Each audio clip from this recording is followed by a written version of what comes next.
dikasih tahu bahwa pada pengukuran passive sampler ini ternyata hasilnya melebihi dari ambang batas rata-rata yang ditetapkan oleh pemerintah. Sedangkan dengan menggunakan EQMS ini belum melebihi ambang batas dari PP tersebut, Pak. Untuk sebab yang lainnya mungkin kami belum cari tahu, Pak. Faktornya apa? Kalau saya pikir harusnya lebih banyak yang aktif ya, lebih tinggi yang aktif nilainya ya. Yang pasif kan dia kan nggak nyedot ya. Apa gimana ya? Nggak menghisap ya. Kayaknya gitu kali ya. Izin Pak. Gimana? Untuk yang lebih mendekati nilai aslinya memang AQMS Pak. Karena dalam jurnal ini dijelaskan kalau misalkan penggunaan prediksi dari konsentrasi AQMS dengan menggunakan persamaan korelasi melibatkan faktor meteorologi memberikan nilai bias dan RMSE yang mendekati nilai sebenarnya yang ditandai dengan kecilnya nilai RMSE yaitu sebesar 0,89 untuk SO2 dan 4,14 untuk NO2. Hal ini menunjukkan bahwa metode pasif dengan passive sampler CICERO memiliki kemampuan yang sama dengan metode aktif dalam pengukuran gas SO2 dan NO2, hanya saja lebih akurat itu AQMS, Pak. Siap. Oke, kemudian apa lagi ya? Yang lebih dulu keluar tuh yang mana sih? Yang pembanding apa yang utamanya? Izin Pak, untuk yang lebih jurnalnya ya Pak ya? Apa? Iya. Untuk jurnalnya yang utama Pak, yang terbit tahun 2019. Kemudian untuk jurnal pembandingnya tahun 2021 Pak. Oke. Ada lagi yang ingin bertanya dari Tarun, ada nggak?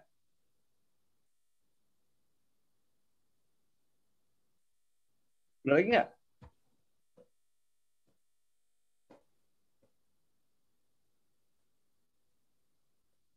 Oke, kalau nggak ada silakan ditutup. Siapa? Mohon izin, terima kasih atas perhatian dari teman-teman. Mungkin itu saja penjelasan dari kelompok kami. Kemudian apabila nantinya terdapat pertanyaan lebih lanjut, dapat ditanyakan melalui personal chat. Terima kasih. Mohon maaf apabila terdapat banyak kesalahan. Wabillahi taufiq walhidayah. Wassalamualaikum warahmatullahi wabarakatuh. Waalaikumsalam. Berikutnya kelompok 1.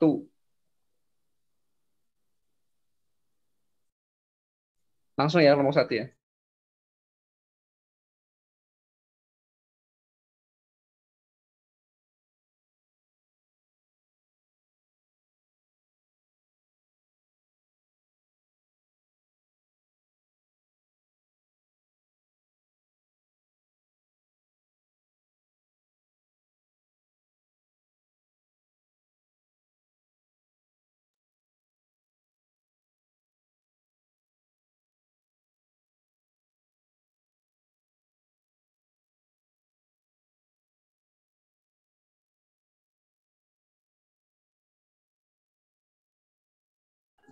Mohon izin Pak.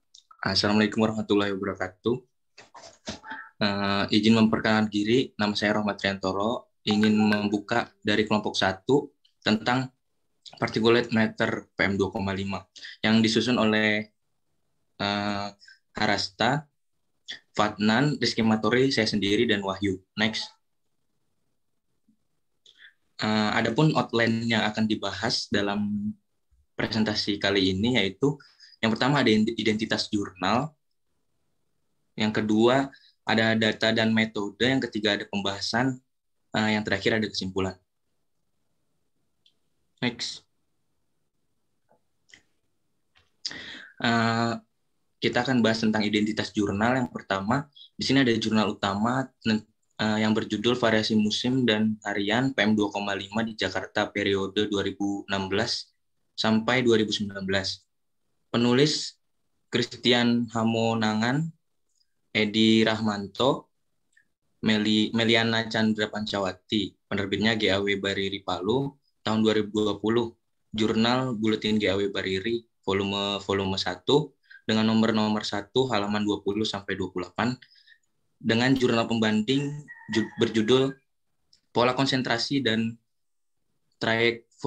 Trajektori polutan PM2,5 serta faktor meteo di kota Jakarta dengan penulis Desi Gusnita dan Nani Colianawati dan penerbit program studi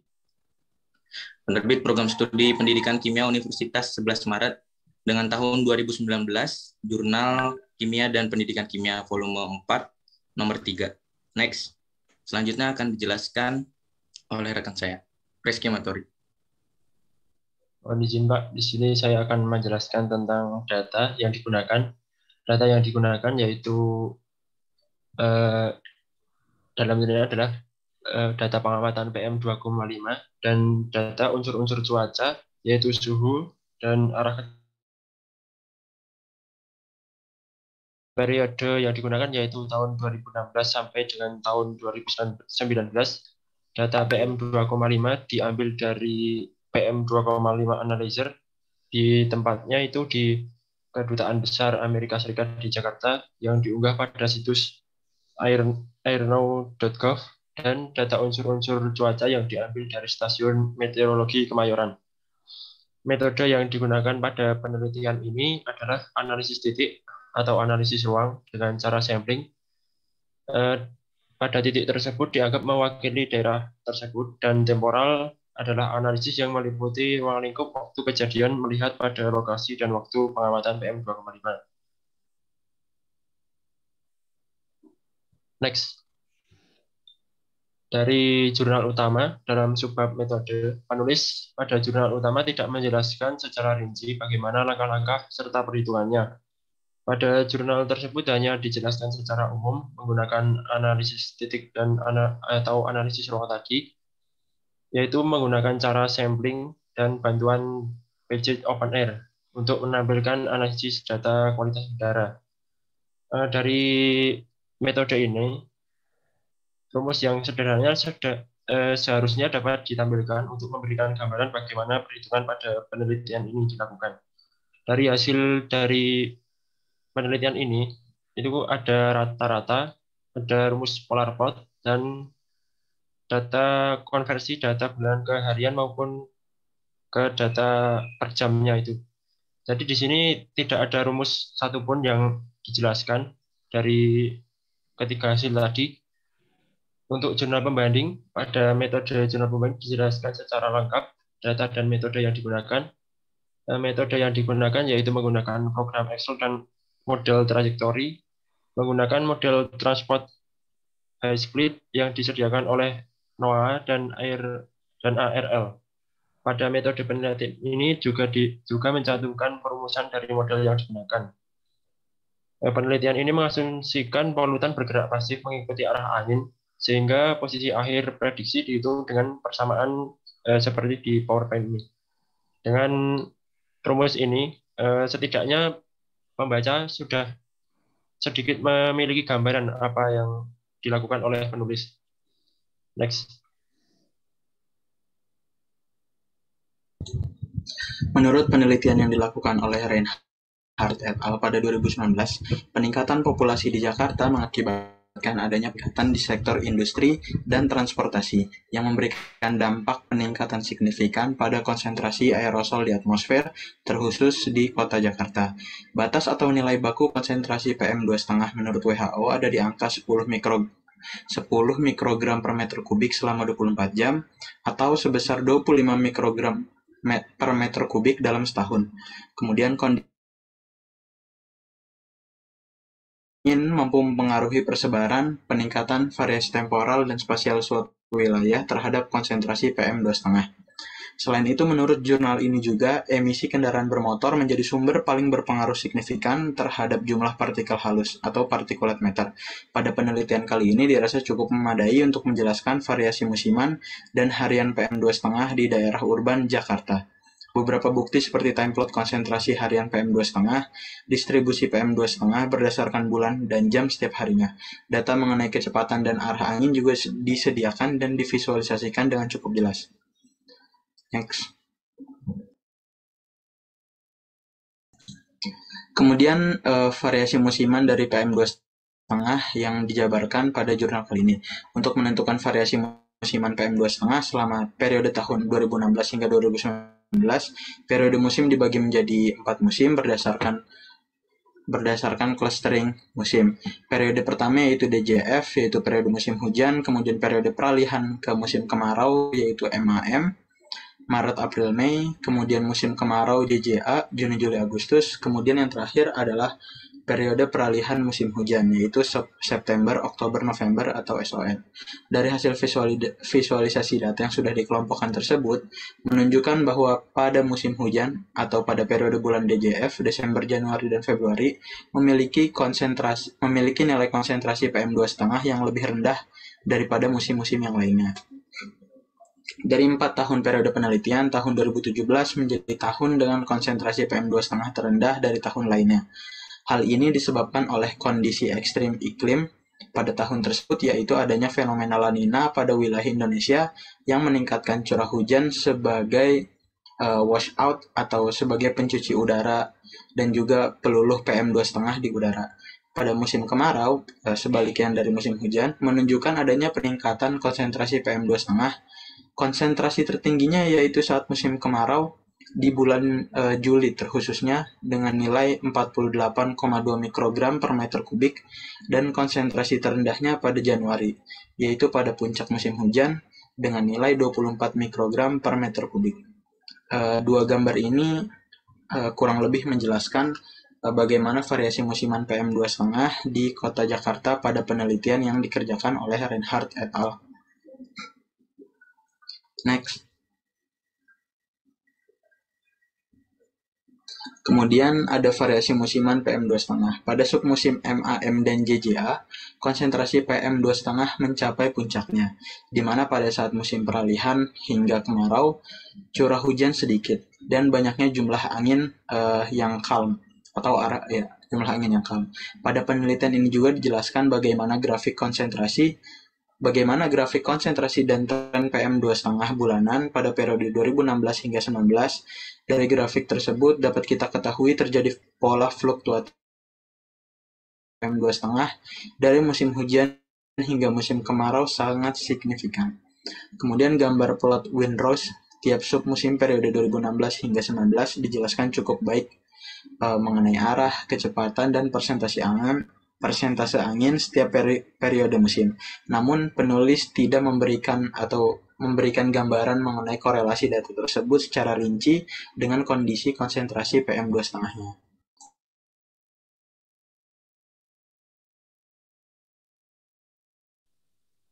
Di sini, Mbak, saya akan meneruskan presentasi dari teman saya. Variasi harian PM25. Pada penelitian ini, pola harian Senin sampai Minggu bisa dilihat dari gambar 8. Di Jakarta memiliki konsentrasi yang tinggi pada pagi hari, yaitu di atas 40 mikrogram per meter kubik, dan menurun di sore hari. Pada waktu WIB, tiap tahun menunjukkan konsentrasi PM2,5 menurun pada sore hari hingga malam hari 16-23 WIB, dan meningkat pada pagi hari hingga menjelang siang hari 00-13 waktu Indonesia Barat.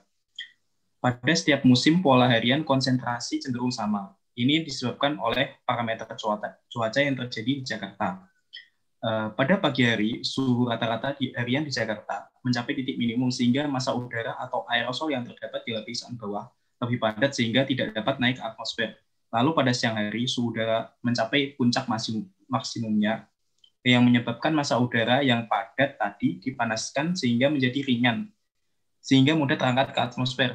Hal ini yang dikarenakan semakin suhu panas, artinya golakan antar partikel di udara makin aktif sehingga berperan dalam pengenceran atau penyebaran polutan, sehingga konsentrasinya semakin rendah.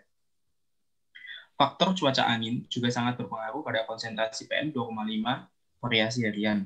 Angin kategori calm atau kurang dari 1 meter per sekon, mayoritas pada pagi hari pukul 0,00 sampai 7 waktu Indonesia Barat, dan mencapai maksimum pada siang hari hingga sore pukul 12 sampai 16 waktu Indonesia Barat. Banyaknya angin calm pada pagi hari ini menyebabkan banyak polutan yang terperangkap di dekat tanah sehingga konsentrasi meningkat pada pagi hari, dan pada siang hari jumlah angin kam lebih sedikit sehingga polutan di dasar dapat diterbangkan ke atas. Next. Lalu untuk kelebihan dari jurnal ini sendiri adalah penelitian ini menganalisis faktor-faktor yang mempengaruhi variasi PM2,5 secara mendetail. Yang kedua, informasi yang disajikan secara mudah dimengerti, disertai data dan analisis oleh orang awam. Menggunakan banyak data untuk mendukung argumen dari tulisan ini sehingga dapat diterima. Memiliki analisis yang relevan yang menyatakan hubungan faktor-faktor tersebut mempengaruhi variasi PM2,5. Yang selanjutnya memberikan informasi yang dapat digunakan dalam mengurangi dampak serius dari PM25 bagi manusia di wilayah kajian. Next. Selanjutnya adalah untuk kekurangannya. Jadi untuk kekurangannya itu, yang pertama ialah metode teknik analisis datanya itu tidak mencakup uraian dan penjelasan mengenai bahan dan alat yang spesifik untuk melakukan analisis. Selanjutnya untuk deskripsi penjelasan mengenai prosedur analisis datanya juga tidak dijelaskan secara terperinci, dan hasil analisis yang memisahkan grafik kondisi PM2,5 dan faktor pengaruhnya kurang efektif dan susah dimengerti. Lalu untuk kesimpulannya, pada penelitian ini, hasil dari pengukuran PM25 periode 4 tahun di daerah urban Jakarta mengungkapkan kompleksitas dan kesulitan karakteristik aerosol, di mana nilai rata-rata tahunan konsentrasi PM2,5 berkisar antara 1,2 hingga 156,1. Untuk peningkatan populasi di Jakarta mengakibatkan adanya peningkatan di sektor industri dan transportasi yang memberikan dampak peningkatan signifikan pada konsentrasi aerosol di atmosfer. Emisi kendaraan bermotor juga menjadi sumber paling berpengaruh terhadap jumlah partikel halus dan persebaran peningkatan variasi temporal dan spasial suatu wilayah terhadap konsentrasi PM2,5 juga dapat dipengaruhi oleh kondisi meteorologis seperti suhu udara, kecepatan, dan arah angin.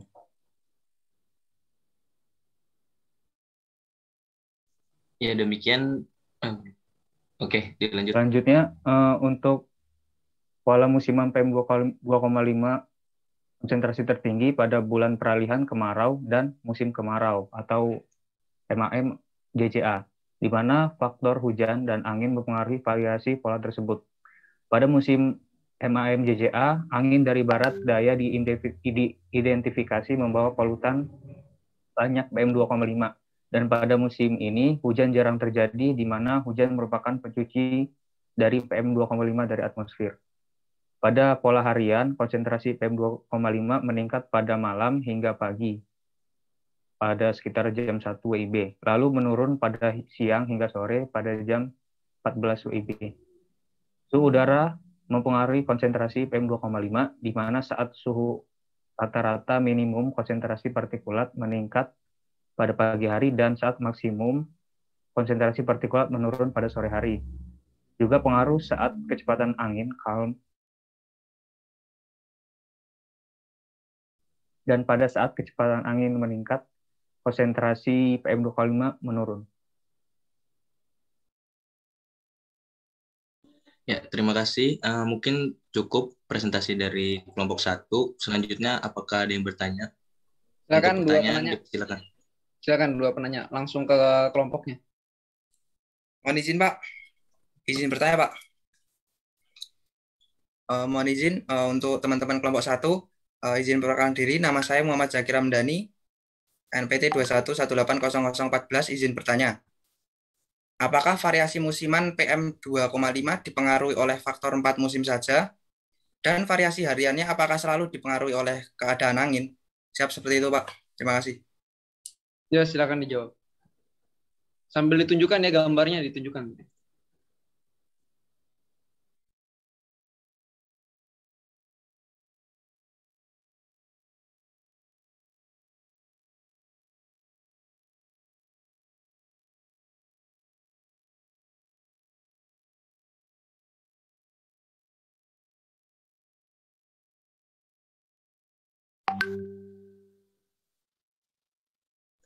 Yang mau jawab siapa? Silakan. Ya, mohon izin Pak.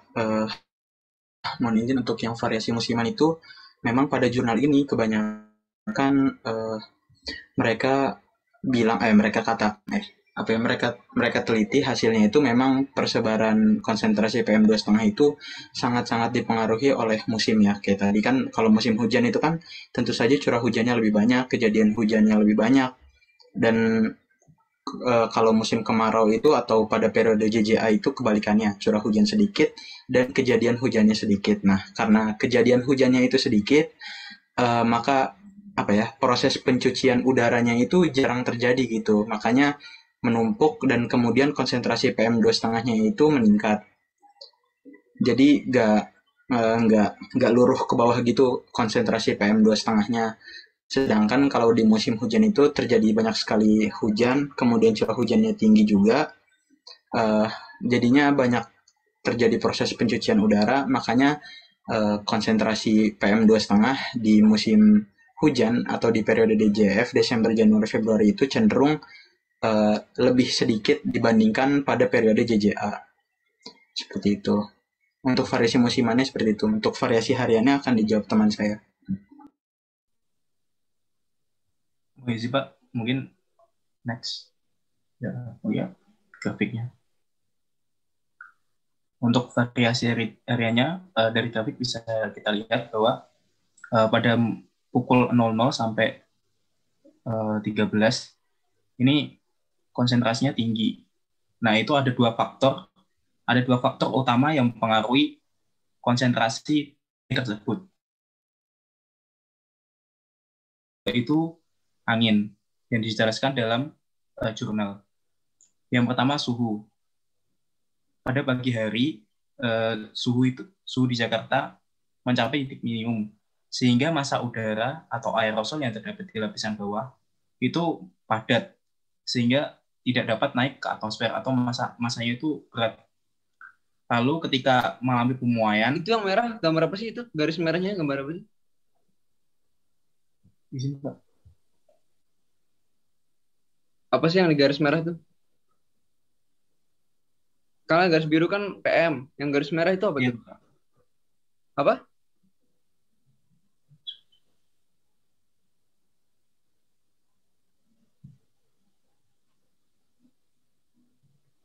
Apa sih yang garis merah tuh?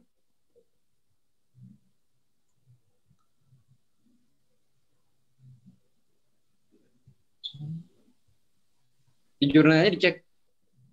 Itu apa tuh garis merah tuh? Kalau yang garis biru kan itu. Untuk apa? Nilai rata-ratanya, Pak. Nilai rata-rata? Bukannya rata-ratanya itu yang biru itu? Masa rata-ratanya sama yang itu? Itu kan di yang jam 17-18 itu kok. Begitu.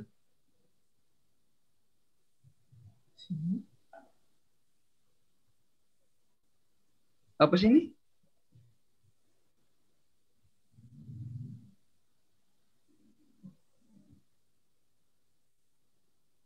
Ada nggak penjelasan tuh? Bedanya apa tuh yang warna biru sama warna merah tuh?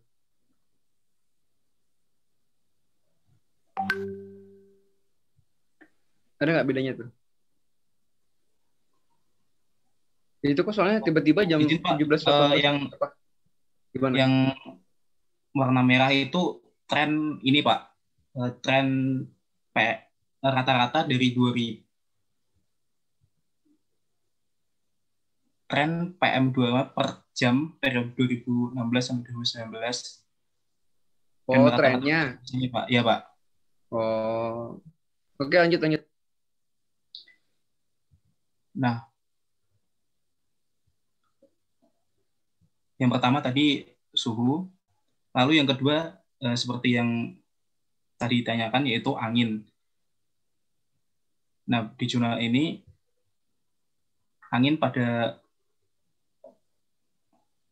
pagi hari memiliki variasi dalam kategori kalem atau kurang dari 1 meter per sekon yang terjadi mayoritas pada jam 00 sampai 7. dan mencapai maksimum pada sore itu 12-16. Sehingga angin kalm ini menyebabkan banyak polutan,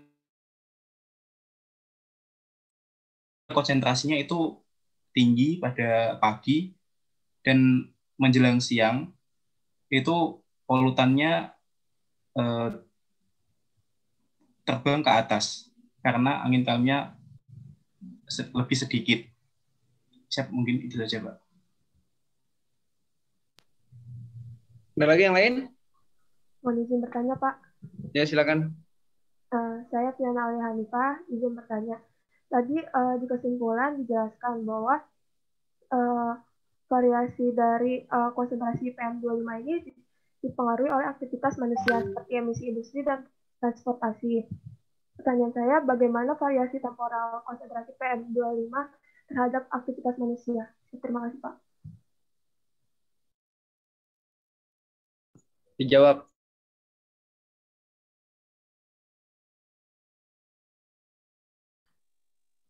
Izin Pak, izin menjawab pertanyaan yang kedua. Untuk variasi temporalnya sebenarnya sudah dapat kita lihat dari penjelasan variasi harian. Aktivitas manusia itu kan tinggi saat mulai dari pagi hari sampai menjelang siang hari. Namun di situ kondisi meteorologis atau dari angin dan temperatur tadi saat pada siang hari itu masih suhu udaranya masih tinggi, sehingga kondisi udara dan PM itu masih berada di masih minimum, mencapai titik minimumnya gitu. Jadi belum mengendap ke bawah. Namun saat mendekati malam dan puncaknya pada jam 1, itu aktivitas manusia kan di minimal, sangat minimal. Jadi udara di udara di permukaan itu tidak begitu banyak bergerak, dan juga didukung adanya suhu yang rendah, sehingga massa udara itu termampatkan begitu. Sehingga paling tinggi itu malah berada pada waktu menjelang pagi hari, sedangkan untuk siang hari itu malah tidak terlalu tinggi. Cukup, Pak. Oke, ada lagi? Yang lain? Barangkali ada yang Izin, nanya Pak. lagi, satu lagi. Izin bertanya, Pak. Iya, silakan. Izin, Pak. Saya Karisma, izin bertanya. Tadi kan sudah dijelaskan beberapa faktor peningkatan dan penurunan PM2,5. Nah, saya mau bertanya, seberapa besar peran faktor antropogenik dengan faktor meteorologi terhadap konsentrasi PM2,5? Ingat, tadi kan untuk konsentrasi PM2,5 ini juga dipengaruhi oleh jumlah kendaraan atau jumlah industri, dan juga faktor meteorologi seperti angin dan hujan. Seperti itu, Pak. Silakan dari kelompok.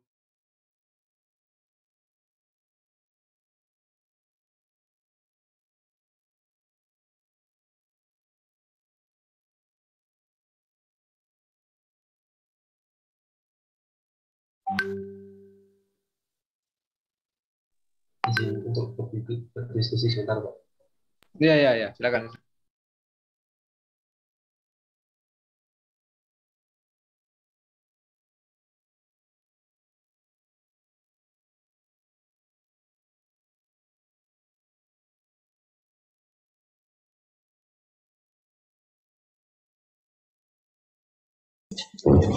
Izin Pak, izin coba menjawab Pak.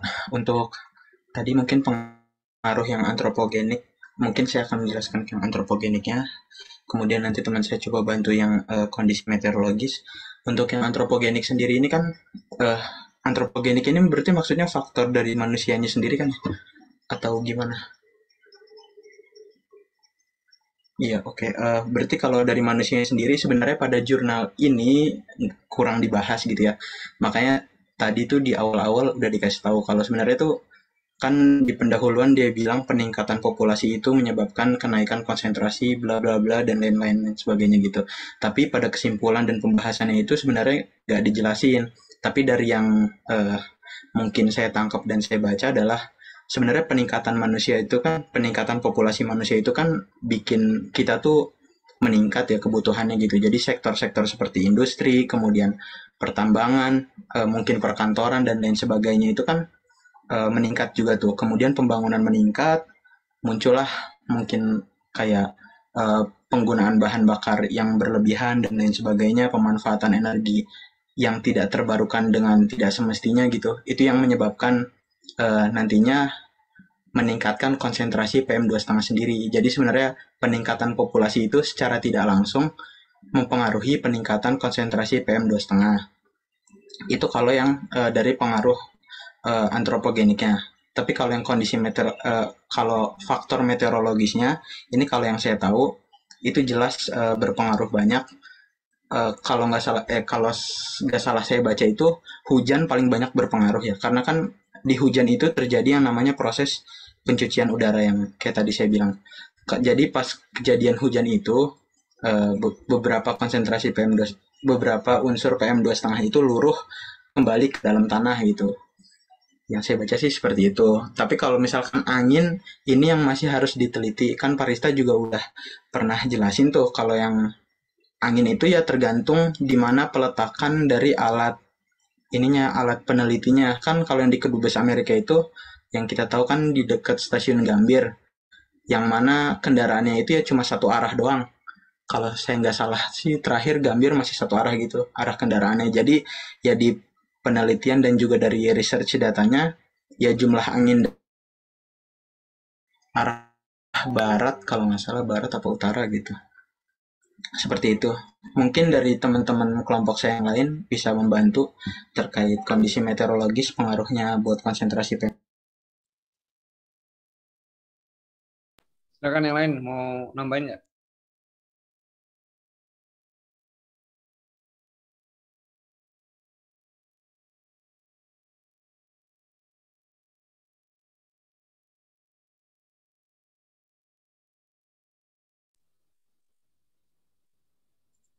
Tadi pertanyaannya apa sih? Cukup, Pak. Pertanyaan singkatnya apa tadi sih? Garisnya apa sih?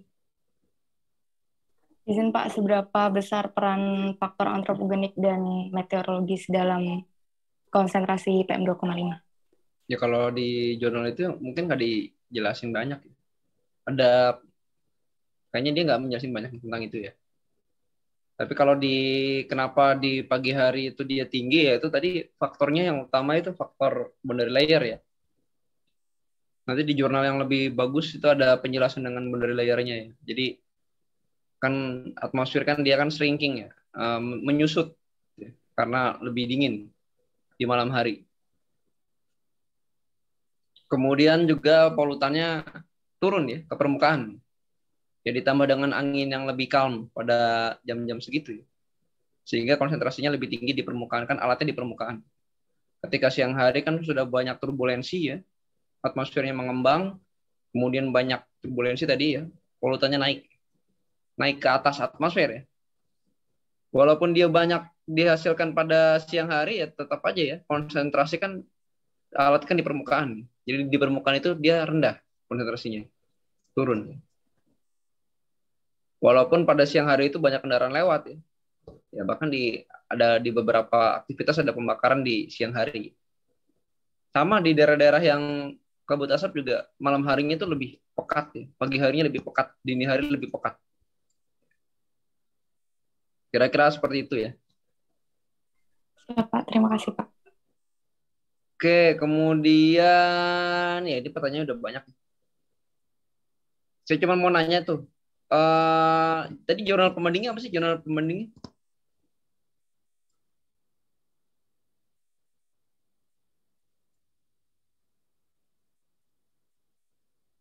Izin Tentang Pak, apa jurnal pembandingnya tentang pola konsentrasi dan trayektori polutan PM2,5 serta faktor meteo di Kota Jakarta.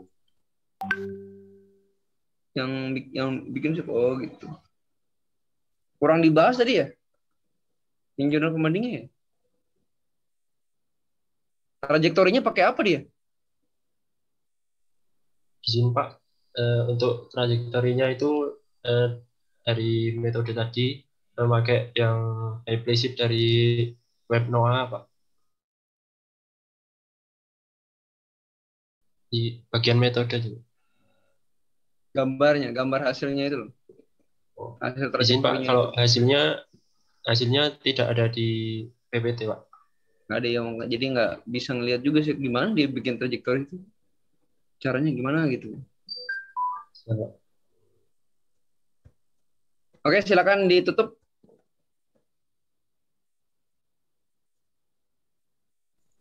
Baik, mungkin cukup sekian dari kelompok 1, kurang Jangan lebih. pakai mungkin ya. Kalau mungkin Pak. berarti bisa jadi bisa enggak.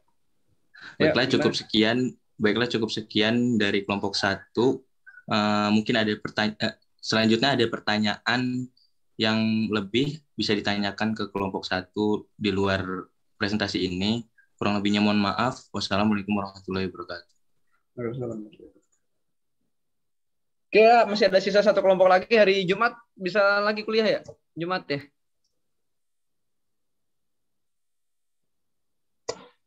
Jumat ya? Lagi ya? Bisa ya? Mungkin habis Jumatan, Pak. Iya, habis Jumatan nih ya. Kayak jam kemarin. Jam 2 lah. Pak. Ya, jam 2. Oke, sekian. Kita ketemu lagi hari Jumat ya. Ya, makasih ya. Terima kasih, Pak. Terima kasih, Pak. Terima kasih, Pak. Terima kasih Pak.